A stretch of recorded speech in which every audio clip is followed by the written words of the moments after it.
Are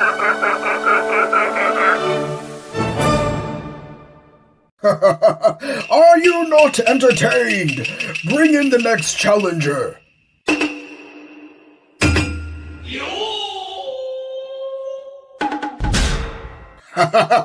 Aren't you a little short for a samurai? Hello my friends and welcome back to Player Display. Today we're going to be having a look at another warrior character, this time not from Mythic Legions. This is the FWOOSH Toys SURAI Samurai Warlord. Now this is a line I've never collected from before. It just seemed like a very limited brand that we haven't seen a whole ton of figures from, but because I was collecting some knights, I was doing some customs, I got a skeleton over there, just different little like ancient warrior kind of figures, I figured, oh come on, I have to have a samurai, right?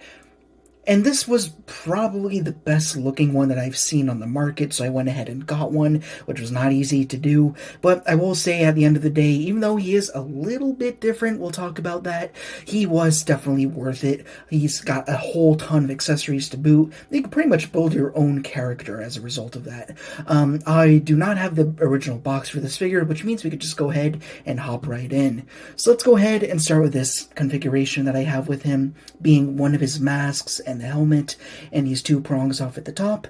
I say that because there are a whole bunch of customizing options that you have with the head sculpt alone. So this is how we have him over here, at least to start us off. But you can see we have a lot of different colors and sculpting details going on. We have the gold mask up front.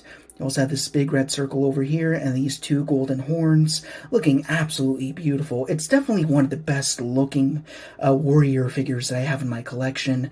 Going on around, we also have more of those, I don't know what you'd call like segmented armor that's on part of the helmet. Very Darth Vader looking because of course Darth Vader is inspired by the feudal samurai, which makes perfect sense over here. It is done in red paint, although it is very faint. That's one of the complaints that I have with this FWOOSH Toys figure, being that it's the only one that I have from that line. The painting is not the most consistent aspect.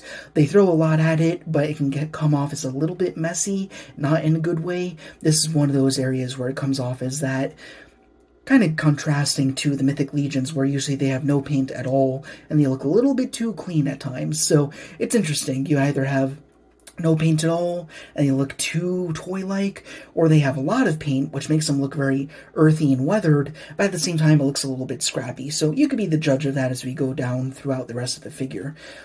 And speaking of the rest of the figure, let's go ahead and have a look at that. One of the really awesome things about this guy is that all the pieces of armor are removable. Some pieces are easier to remove than others, so like we can go off to the arm. We have two arm pads over here. If you want to pop those off, then we can go ahead and remove a hand. We could slot off the wrist guard. Then we got this shoulder guard over here, and you could take those off.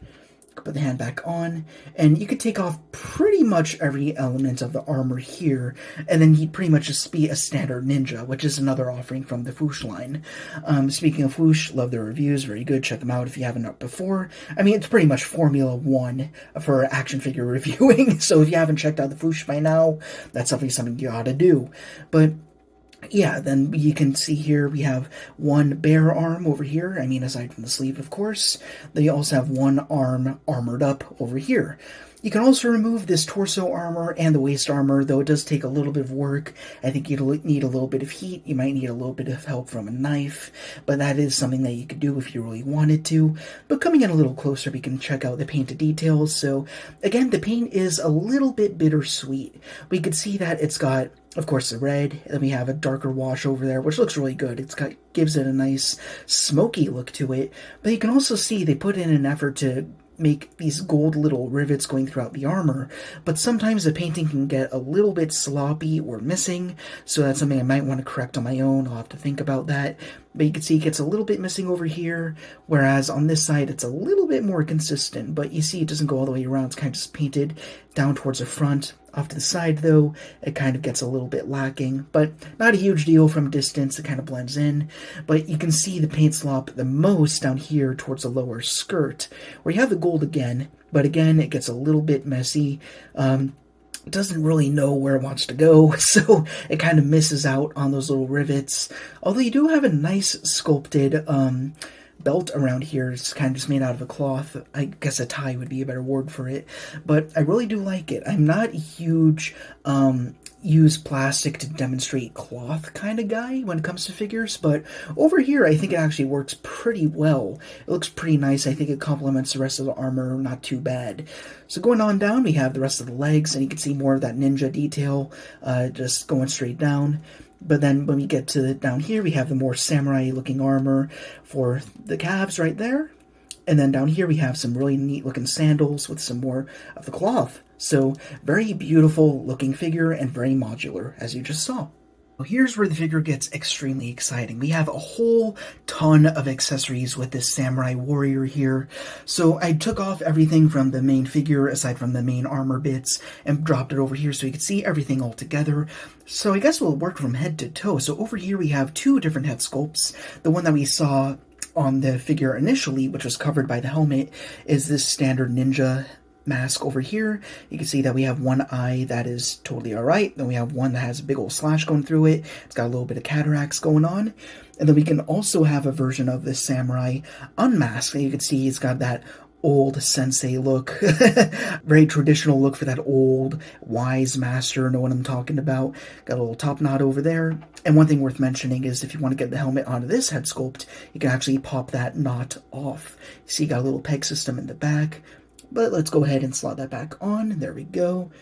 Now we can also talk about the helmet, which we also discussed recently, but here it is again, this time exposed. You can see there's a little bit of a peg on the inside, so you can port onto either of the head sculpts. And then you can also equip it with one of two prongs at the top. I'm not sure what the term would be for it.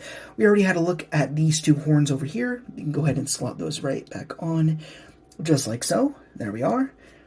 And then we also have this more stylized one with a skull in the middle, which also looks great. You can pop that right on as well. Next, of course, what's a samurai without their two swords? So we have the two sheaths over here, one for the longer katana and one for the shorter blade. I know there's a term for it, I don't remember it though, so go ahead and remind me in the comments. As for the swords themselves, they are very beautifully done. I really like the silver that they have. You can tell that they are hand painted. It's not molded in silver, which I always appreciate. It doesn't have any marbling or anything. You can see we got a black grip, have a little bit more of a gold clasp towards where the black and the silver meet up.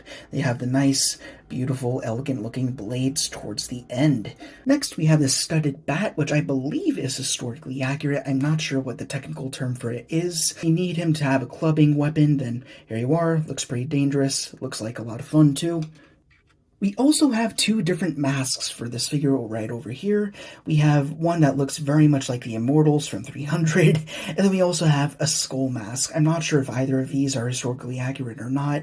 Obviously, the samurai wore masks, but usually it was more akin to the sort of Tengu design where he had the mustache and the beard. In this case, I'm not sure if these would have shown up back then, but regardless, they're very cool. After we go through all the accessories, I'll demonstrate putting at least one of them on for you.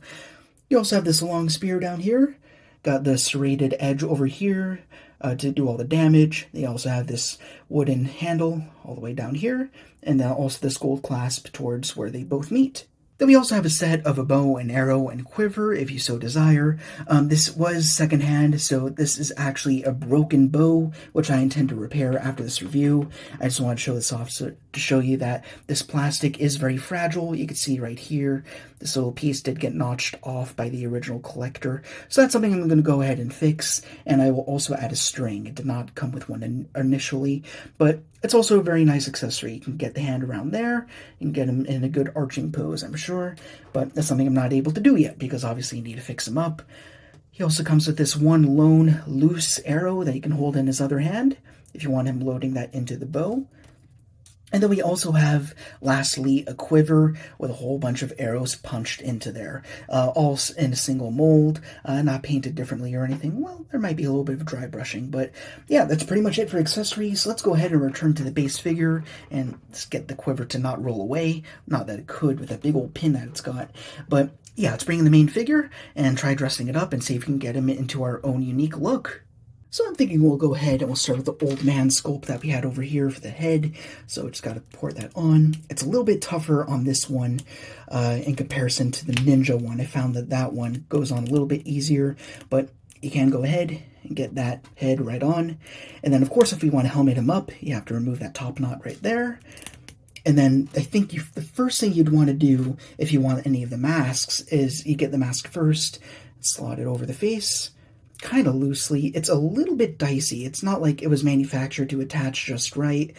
And then you want to get the helmet, get that pin, and you see you got that hole where that top knot used to be, and slot that on down. And then it should go over those 2 notches that are on the side of the mask. There we go. Once you hit the sweet spot, then the helmet will actually pin in the mask with those 2 prongs that it's got in the back. You can see the other one has those 2 little notches as well, which is very useful. And then the last thing we can do is we can choose one of the 2 horn options. I'll go with the one that we haven't really looked at a whole ton yet. That would probably match up with the mask, the skull mask, a little bit better.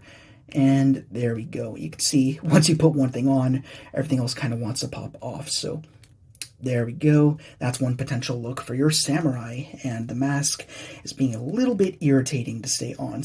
Honestly, you're probably better off going with the ninja head sculpt if you want one of the masks to fit on.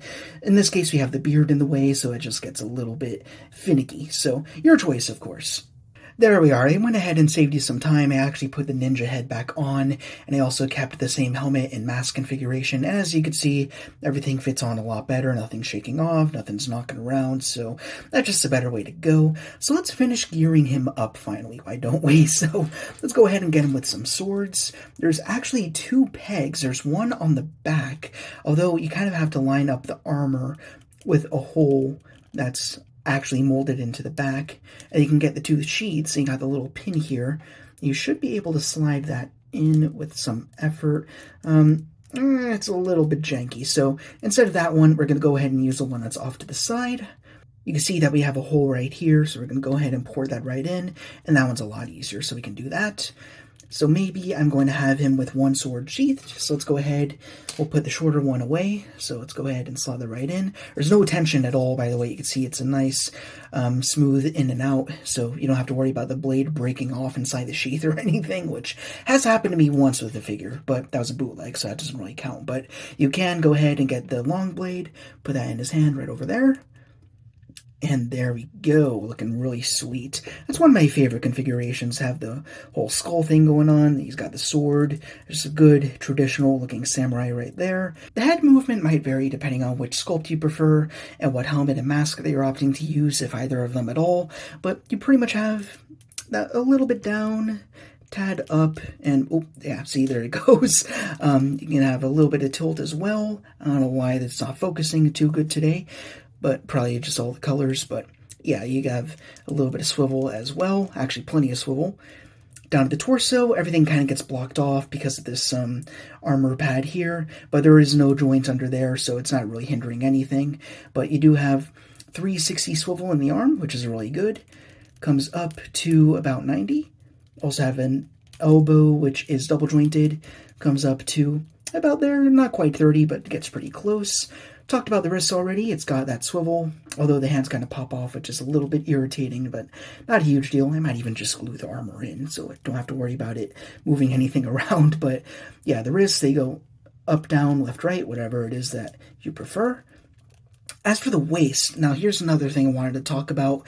When I initially got this figure, this lower portion of the armor was actually glued up to this torso armor. As you can see here, if I peel it around a little bit, there's almost this rectangular hole or slot right there that kind of clasps over the armor. So that was all one solid piece. But I actually wound up breaking that out of place, so now it's a little bit easier to swivel everything together. But beforehand, it was glued down, so you could only swivel it from under here at the legs, like that. But I preferred to have the armor moving with the rest of the legs, so now it can kind of just flow with everything a little bit more nicely. Not sure how realistic that is, but that's just what I prefer, so that's what I went with. So I went ahead and I just broke that seam, so that's something you could do if you want. As for the legs, this is actually where things got a little bit stiff for me. I actually had to push these guys a little bit forward and force them because they were a little bit stuck, and there's a slight ratchet in there, so I had to kind of warm that up a little bit just with friction alone, and eventually it snapped out of place. And fortunately nothing broke, so everything's okay there. But you got a little bit forward there in between the 2 pieces of the armor. It's got some back as well. double jointed knees that come up, not quite kicking himself in the butt there, but you have a little bit of that as well. You also have some thigh swivel that you can't really see, but it is there. You also have a swivel down here at the calf, which is really nice. As for the ankles, you got that much back, that much forward, and you also got some rocker. So, pretty good articulation. Things get a little bit flimsy. I have seen people own FWOOSH figures that kind of just fell apart in their hands, but as for this guy, got a little bit lucky. Everything seems to be moving okay. Oh, and I also forgot to mention, there's a very good bicep swivel in there, so you have that as an option as well. I went ahead and got this figure into an Archer configuration for size comparisons, and here's where things get a little bit interesting. He is in the 6-inch scale. Technically, that's what the FWOOSH Toys figures are toted at being, right at 6 inches, but still he seems shorter than everyone else for whatever reason. He is shorter than the Mythic Legions figures that we've reviewed in the past, which I kind of expected because they are meant to be a little beefy, they're a little bit more romanticized, so I'm totally alright with that. I mean, for me, he's like a little old man, so I'm okay with the fact that he's a little bit on the shorter side. But yeah, he's definitely shorter than the Gold Knight, and he's shorter than even the Iron Knight, who is a female, and he's shorter than even her. So there's definitely a scaling issue when you're putting him with the Mythic Legions, but for me, in my own headspace, I can kind of get past that. So we have some other figures that we can look at if we put these two aside. I also have my customized Ben Reilly Scarlet Spider from Marvel Legends, who uses the standard base body, and he's pretty much a typical 6-inch figure, and that's pretty much where this guy matches up with best, as we can see right there. Then we also have the Epic Hacks Gladiator Skeleton, and he is a little bit on the taller side. That might just be the helmet, though, so really it's just the Mythic Legions that are a little bit too big, but with the standard 6-inch lines that we've been looking at, he's a little bit better off. But of course, he does scale pretty well with the Star Wars The Black Series, Mechamuck! Wow, I'm officially a samurai! What's my first lesson? First, you must do as any great action figure can do. Rock in, rock out. Rock in, rock out. That's not even fair. I'm just an accessory. I'm not even a real action figure. I don't even have joints in the ankles. What's that supposed to mean for me then, huh? And that's pretty much it for this quick review on this samurai from FWOOSH Toys. It's a figure I have mixed feelings about, but ultimately I do really like him. But I'll be honest, he's like right on the fence between being a figure that I love and a figure that I hate. It's very bittersweet for me. Talked about the paint, it's a little bit all over the place. It kind of doesn't know what it wants to do. Like the paint doesn't know when it wants to solidify itself to sort of separate an object from the rest of the figure, or whether it wants to do weathering.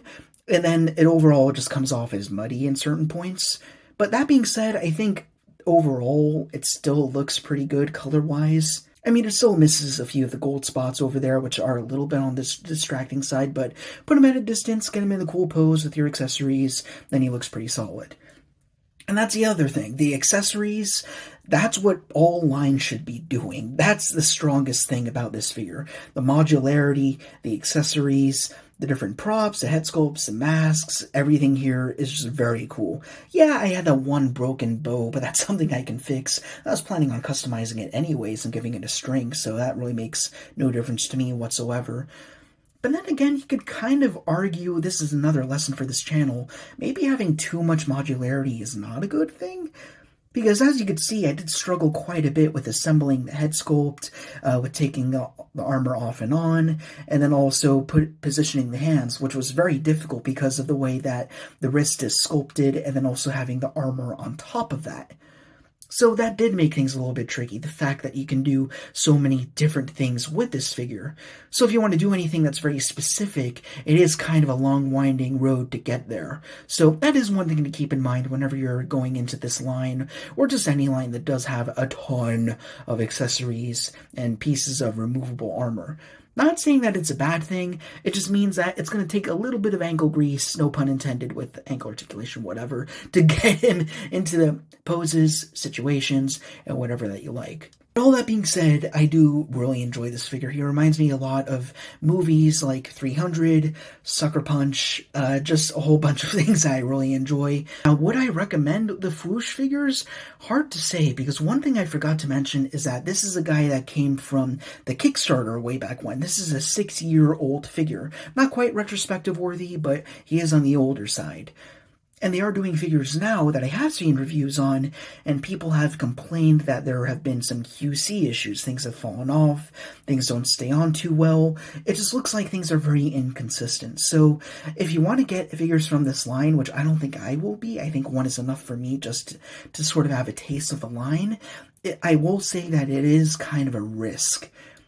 It doesn't seem like there is a consistent basis in terms of getting the QC on a level plane. It seems like it's pretty randomized. For some people, everything is pretty much exactly as it should be, like mine, and for others, a foot's fallen off, the helmet doesn't stay on at all, or there's an armor piece that's kind of floating around in a weird way. So I don't know. If you're interested in getting these figures, check out some reviews. Be sure it's something that you really do want to do. But ultimately, I'd say give it a shot, but it is a risk. Just be wise about it. But I really like this guy, so if you're able to get him for an okay price, give him a shot. It also helped that I got him loose, so the original collector was able to speak to the quality and say that there were no real issues with him aside from the bow. So yeah, for me, this was not an issue, but if you want to get something that's mint in box, that's where I'd be a little bit more concerned, so think about that. But anyhow, that's going to do it for this review. If you enjoyed, then please, as per usual, be sure to Like, comment, ring the bell to be notified of our latest arrivals, and subscribe. This is the editor speaking, humbly reminding you to support the Patreon in the description to guarantee new content every single week. Thank you guys very much for watching. Rock on, and I will see you all later.